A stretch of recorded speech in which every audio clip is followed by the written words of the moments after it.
వ్రతశాల ఇది నా యేసు నివసించశాల. పరిశుద్ధ గ్రంథంలో నుండి సర్వశక్తివంతుడైనటువంటి దేవాతి దేవుడు మనకిచ్చినటువంటి శ్రేష్టమైన మాట చదువుకుందాం. 2వ రాజుల గ్రంథము 3వ అధ్యాయం 11వ వచనంలో ఒక చక్కని మాట అక్కడ వ్రాయబడి ఉన్నది. యెహోషాపాతు అతని ద్వారా మనము యెహోవా యొద్ద విచారణ చేయుటకు యెహోవా ప్రవక్తలలో ఒక్కడైనను ఇచ్చట లేడా అని అడిగాను.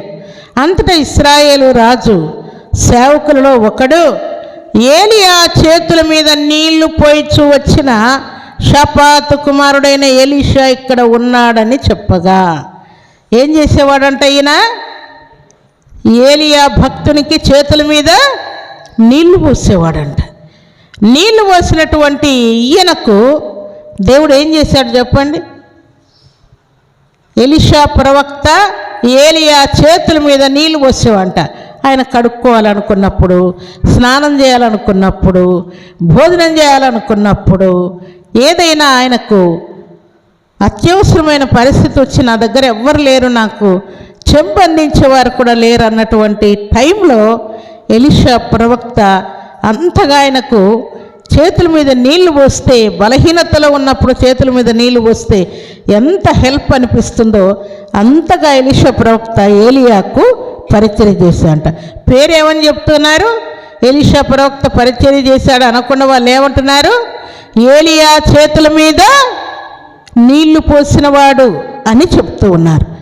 అలాగున ఎలీషా ప్రవక్త ఆయన చేతుల మీద, ఆయన తల మీద, ఆయన కాళ్ళ మీద, ఆయన ఒంటి మీద ఆయన తాగడానికి నీళ్లు పోసేవాడంట. ప్రియులారా, నీళ్లు పోయటం వలన చివరికి ఆయన ఎంతటి వాడైపోయాడు చెప్పండి? ఎలీషా ప్రవక్త ఏలియా ప్రవక్తను దేవుడు తీసుకొని వెళ్ళిపోవాలనుకున్నప్పుడు దేవుని దగ్గర లేక దైవజనుని దగ్గర ఆయన కోరినటువంటి కోరిక ఏంటి? నీ ఆత్మలో నాకు 2 పాళ్ళు కావాలని కోరుకున్నాడు. నిశ్చయముగా దేవుడు ఏలియా చేతుల మీదుగా ఉన్నటువంటి ఆశీర్వాదము, నీళ్లు పోసిన వానికి మరలా నీరు పోయబడినట్లుగా ఎలీషా ప్రవక్త ద్వారా, ఏలియా ప్రవక్త ద్వారా ఎలీషా ప్రవక్త మీదకి దేవుని యొక్క ఆత్మ కుమ్మరించబడింది. ప్రియులారు, అందుకని ఆయన ఏం కోరాడో అది నిశ్చయముగా ఎలీషా ప్రవక్తకు అందినట్టు వ్రాయబడినది. ప్రభు సన్నిధిలో చేరిన ప్రభు బిడ్డలమైన మనం ఈ మాట జ్ఞాపకం చేసుకుంటే, చాలాసార్లు చాలామంది నీళ్ళు అడుగుతూ ఉన్నారు. అలనాడు మన పితరుల కాలంలో అబ్రహాము దాసుడైనటువంటి ఎలియాజరు ఒక బావి దగ్గర కూర్చొని భక్తుడైనటువంటి ఇస్సాకునకు భార్యను తీసుకురావడానికి వెళ్ళినప్పుడు రెబ్బకమ్మ ఆ బావి దగ్గరికి రావడం, ఆ టైంలో మాకు కొంచెం తాగడానికి నీళ్ళు ఇస్తావా తల్లి ఆయన అడగడం, వెంటనే ఇస్తానయ్యా, నీకు నీళ్ళు ఇస్తాను, నీ ఒంటలకు కూడా నీళ్లు చేతి పోస్తానని ఆ కుమార్తె చెప్పినట్టు వ్రాయబడింది. ప్రియులారా, ఇలాగూ కొంచెం నీళ్ళల్లో కూడా దేవుడు గొప్ప ఆశీర్వాదాన్ని ఉంచాడు. ఆయన ఏమని ప్రార్థన చేశాడు చెప్పండి? ఎలియాజరు ఏమని ప్రార్థన చేశాడు? నేను ఎవరిని నీళ్ళు అడుగుతానో, చాలామంది కన్యకలు వస్తున్నారయ్యా, నేను ఎవరిని కొంచెం నీళ్ళు ఇమ్మ తాగడానికి అని అడుగుతాను, ఆ కుమార్తె నీకు నీళ్ళు ఇస్తాను, నీ ఒంటలకు కూడా నీళ్లు చేది పోస్తానని నాకు చెప్పాలి. అప్పుడు నిశ్చయముగా ఇస్సాకునకు సిద్ధపరిచినటువంటి కుమార్తె ఈమె అని నాకు అర్థమైనట్లు నా యజమానుడైనటువంటి అబ్రహాము ఇచ్చినటువంటి వెండి కడియములను, బంగారు కడియములను ఆమెకు ధరింపజేస్తానయ్యా అని ప్రార్థన చేసుకొని మోకరించి దేవుణ్ణి అడుక్కొని, ఆయనతో పాటు ఉన్నటువంటి పనివారు దాదాపు 10 మంది పనివారు ఉండొచ్చు ప్రియులారా. ఎందుకంటే దాదాపు 10 ఆయన ఒంటెలను తీసుకుని వెళ్ళినట్టు వ్రాయబడింది. ఒక్క ఒంటి మీద ఒక్కొక్కరిని మనం లెక్కేసుకున్నా కూడా 10 మంది పనివారు ఆయన దగ్గర ఉండొచ్చు, అంతకంటే ఎక్కువ కూడా ఉండొచ్చు. అంతమందికి ఆమె తాగడానికి నీళ్లు మన వల్లే ట్యాప్ తిప్పితే నీళ్ళు వచ్చే పరిస్థితి కాదు ప్రియులారా. చాలా లోతైనటువంటి బావులు అక్కడ ఉండేవి.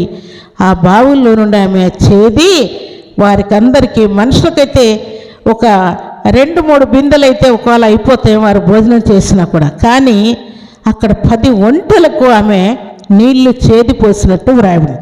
ఆమె చేసింది చిన్నదే ప్రియులారా, చిన్న పని. నీళ్లు మాత్రమే ఇచ్చింది. వాళ్ళకేం భోజనం పెట్టలేదు, ఆమె అమౌంట్ ఇవ్వలేదు, ఇంకేమి చేయలేదు. అయితే విశ్వాసముతో అయ్యో పాపం ఎక్కడి నుండో వచ్చారు, చాలా దూరం నుండి వచ్చారు, ఎండలు వచ్చారు, ఈ ప్రాంతం అంతా ఎడారి ప్రాంతం, దప్పికొని మంచినీళ్ళు అడుగుతున్నారు. ఎంతో దయ పుట్టి ఆ కుమార్తె నీళ్లు చేదిపోసింది. తర్వాత ఒంటెలకు కూడా దయతో నీళ్లు పోసిందంట ప్రియులారా. ఇక్కడ ఒక మాట మీకు జ్ఞాపకం చేస్తాను. పరిశుద్ధ గ్రంథంలో ఏమని వ్రాయబడిందంటే, దేవుని నమ్మినటువంటి బిడ్డలు జంతువుల పట్ల దయగలిగి ఉంటారంట ప్రియులారా. దేవుని నమ్ముకున్న వారు, అవి మూగ జీవులు కదా, అవి పాపం నాకు ఆకలి అవుతుందని కానీ, దాహం అవుతుందని కానీ, ఆరోగ్యం సరిగలేదని కానీ అవి ఏం చెప్పలేవు కదా అని వాటి మీద దయ కలిగి వాటికి తిండి కానీ మంచినీళ్ళు కానీ ఇస్తూ ఉంటారంట. అలాగే ఈ కుమార్తె దయ పుట్టి ఒంటెలకు నీళ్లు చేదిపోసిన తర్వాత దేవుడు ఎంత కార్యం చేశాడు. నీళ్ళే కదా ఇచ్చింది, ఇంకేమన్నా ఇచ్చిందా రెబ్బకమ్మ? ఇలాంటి చిన్న చిన్న విషయాల్లో దేవునికి మన మీద దయ పుట్టి క్రియ మనం చేయాలి ప్రియులారా. ఈమె నీళ్ళు మాత్రమే ఇచ్చింది. అప్పుడు ఆయన ఎంతో సంతోషపడినాడు. ఇప్పుడు ఎలియాజర్లో పరిశుద్ధాత్మ ఉన్నాడు అనుకుందాం. పరిశుద్ధాత్మ ప్రేరేపణతో ప్రార్థన చేశాడు. ప్రభువా, నేను ఎవరిని నీళ్ళు అడుగుతానో ఆ కుమార్తె నీకు ఇస్తానయ్యా, నీ ఒంటెలకు కూడా నీళ్ళు చేదిపోస్తానని చెప్పాలని మోకరించి ఆయన పనివారు తర్వాత ఇంకెవరిని మోకరింపజేసినట్టు వ్రాయబడింది చెప్పండి? ఒంటెలను కూడా మోకరింపజేసినని వ్రాయబడింది ప్రియులారా. ప్రభు సన్నిధిలో చేరినటువంటి మనం దేవుని సన్నిధికి వచ్చిన తర్వాత ఈ భక్తుడు అనగా ఎలియాజర్ అనేటువంటి అబ్రహాము దాసుడు ఆయన మోకరించడంతో పాటు 10 మంది పనివారిని మోకరింపజేశాడు. ఒంటెలు కూడా మోకరించినట్టు వ్రాయబడి ఉన్నది. దేవుని సన్నిధిలో మోకరించి ప్రార్థించటం వలన దేవుని యొక్క ప్రసన్నత మన మీదకి దిగి వస్తుంది ప్రియులారా. అలాగే వారు ప్రార్థించారు.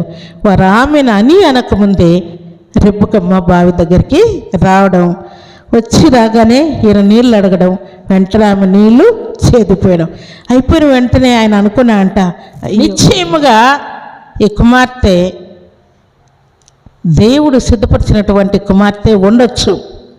నా ప్రార్థన అయిపోకముందే ఈ కుమార్తె ఇంత మంచి పని చేసిందని సంతోషపడి, అసలు ఈమె లాభాను ఇంటి మనిషా కాదా అని కూడా గ్రహించకుండా వెంటనే ఆయన వెండి బంగారు కడియములు తొడిగించినట్టు వ్రాయబడింది.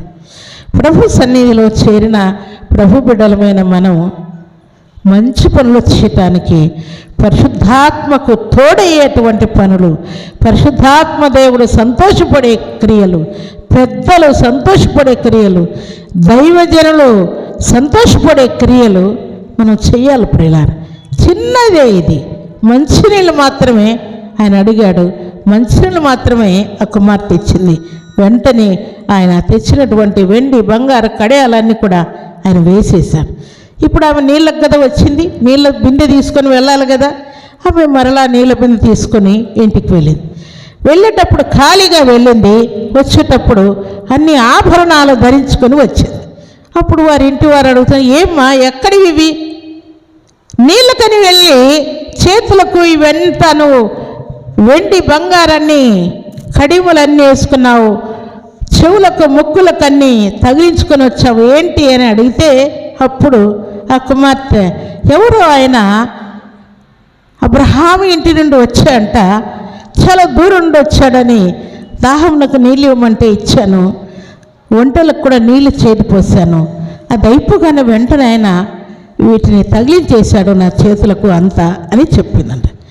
అబ్రహాం అనే పేరు చెప్పగానే అక్కడ ఉన్నటువంటి లాబాను, అమ్మో మన ఇంటి వారు, మన మాంసం, మన ఎముక, మన రక్త సంబంధికులు, ఎందుకు అక్కడే వదిలొచ్చావు, వెంటనే తీసుకొని రా పని మరలా ఆమెను పరిగెత్తించావు. వెంటనే అమ్మా ఇంతమంది ఉన్నాం మేము, ఇంతమందికి మీ ఇంట్లో ప్లేస్ ఉందో లేదో, మా ఒంటెలకు నీళ్ళు కావాలి, మేత కావాలి, అవన్నీ కూడా మీ ఇంట్లో ఉన్నాయో లేదో అని అంటూ ఉన్నాడు. అప్పుడు ఆమె, మీ ఒంటెలకు మీకును ఉండడానికి ప్లేస్ ఉంది, అలాగే మా దగ్గర వాటికి మేత కూడా సమృద్ధిగా ఉందని చెప్తూ